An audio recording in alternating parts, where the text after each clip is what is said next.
Okay. So we heard a couple stories about booze and snow, and my story is kind of the exact opposite because it takes place in New Mexico with kids. There's no booze. And I was on the fence as to whether or not to tell this story, but I realized while sitting in the audience, well, first of all, this story takes place at a summer camp I worked at, and I realized while sitting in the audience that I'm wearing the t-shirt of the camp. So I was like, oh, okay, like I'll tell a story now. So one of my first trip leading jobs was leading a group for a camp in New Mexico.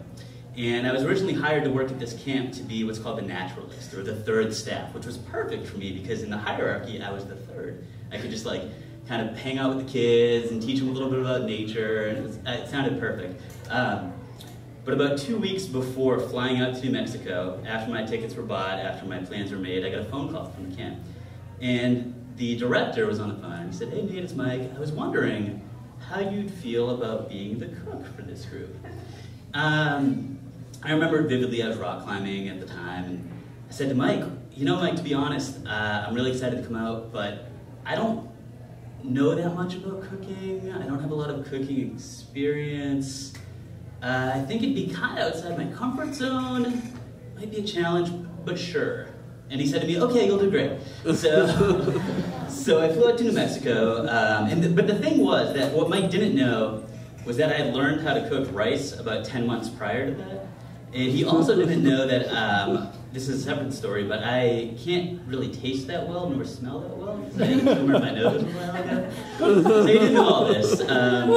And I found myself flying to New Mexico to be the cook for this summer camp. And it's not quite as bad as it sounds, because the way the camp was structured, it was this expeditionary summer camp thing. So I was actually the cook for a group of 9 people, including myself. We went on a 30-day little trip all around the Southwest, Arizona, New Mexico, Colorado, and what's in the Four Corners? What am I missing? Utah, right? And as the cook, my role was to prepare all the meals for the kids when we were on the road on this big 30-day car trip, and to order all the food, to plan all the menus. That was going to be my job. It wasn't like I was cooking for 600 people or something. But still, it seemed a little daunting.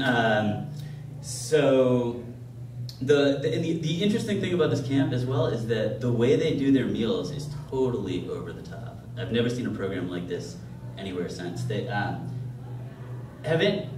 don't know if you guys have ever, I hadn't heard about anything to do with old Southwestern chuck wagon stuff prior to this, but what I learned since is that in the cowboy days, there was something called the chuck wagon. And this was the commissary truck or the comm truck, and it was this huge, it was like a wagon, right? And it had these folding down things, and the cook was this like revered person on the trip, and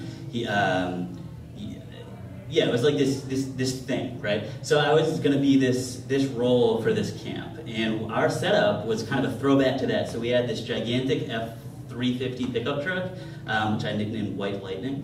And we had these huge tarps that would come down. It had these huge folding tables. So it wasn't like you're cooking on a little stove. It was like these tables it was like my kitchen was a full-size kitchen. It was huge. We had a 2-burner propane stove with this huge propane tank. It was way over the top, and I felt like I was in over my head. But for the first 2 weeks that I got there, it was a planning phase, and I confided in my co-trip leader my little secret that I don't really know how to cook.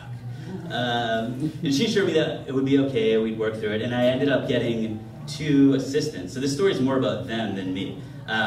My assistants were 2 students who were on the trip. One was French, his name was Xavier, and he knew how to cook real well. And the other was this girl, Susanna, who was so excited to help out and to be cooking. Her older sister had worked at the camp before as a cook, and it was like a thing for them. So she greeted me with this handmade apron with like a little heart on it that she made in 4-H, and I knew we were going to be off to a good start. So before I left, though, and shortly after meeting Xavier and Susanna, I had prepared what I called my Bible. It was this book of recipes, and basically just picked everyone's brain for about 2 weeks. Like, okay, what are some good recipes? Like, what do I do? I went through this whole process of ordering all this food, and basically it was, we started, and the real story is how I learned to overcome this challenge of not knowing how to cook. So what I did is I would ask Xavier and Susanna constantly, like, how's this taste? What do I need for spices? And they would help me out. I kind of learned as I went, experientially. The other little interesting detail is that Jane, my co-leader, was a vegan who is lactose intolerant. So I learned how to make 2 different entrees for every meal. And my biggest fear, though, is that I was gonna somehow injure one of the students through not cooking something correctly. But the vegetarian part helped with that, so we'd have like a meat option in the vegetarian. But let's see.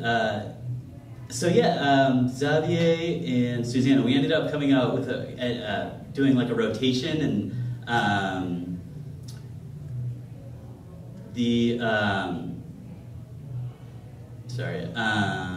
this is why I was like,